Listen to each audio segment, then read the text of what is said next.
बिहार पंचायत चुनाव 2021 बिहार पंचायत चुनाव छठ पूजा के बाद होगा। तारीखों का ऐलान। 9 से ज़्यादा चरणों में हो सकता है मतदान। बिहार पंचायत चुनाव 2021 बिहार पंचायत चुनाव की तारीखों का इंतजार कर रहे लोगों के लिए एक बहुत बड़ी खुशखबरी है। छठ पूजा के तुरंत बाद बिहार पंचायत चुनाव की अधिसूचना जारी हो सकती है। प्रशासन कोरोना संक्रमण से बचाव के साथ साथ त्रिस्तरीय पंचायत चुनाव की तैयारी में भी युद्ध स्तर पर लगा है। प्रशासनिक सूत्रों की माने तो भारत निर्वाचन आयोग व राज्य निर्वाचन आयोग के बीच पंचायत चुनाव को लेकर आपस में सहमति बन गई है।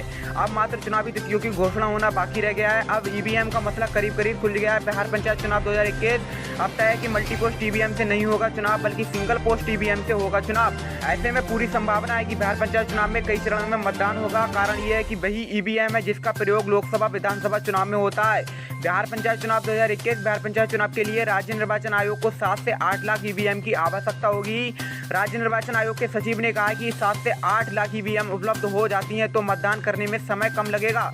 लेकिन दूसरा पक्ष ये भी है कि कितनी ईवीएम उपलब्ध हो पाती हैं। अगर ईवीएम की संख्या कम होती है तो मतदान लंबा खिंच सकता है। बिहार पंचायत चुनाव 2021 के अंतर है M3 मॉडल व M2 मॉडल की ईवीएम में।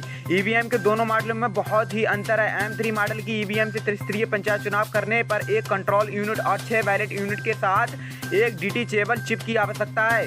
इसमें सिर्फ 15,000 कंट्रोल यूनिट और 90,000 बैलेट यूनिट के रहने पर भी पंचायत चुनाव के सभी पदों के चुनाव कराए जा सकते हैं। साथ ही चिप को बाहर निकालकर ईवीएम को दूसरे चरण के मतदान के लिए भेजा जा सकता है।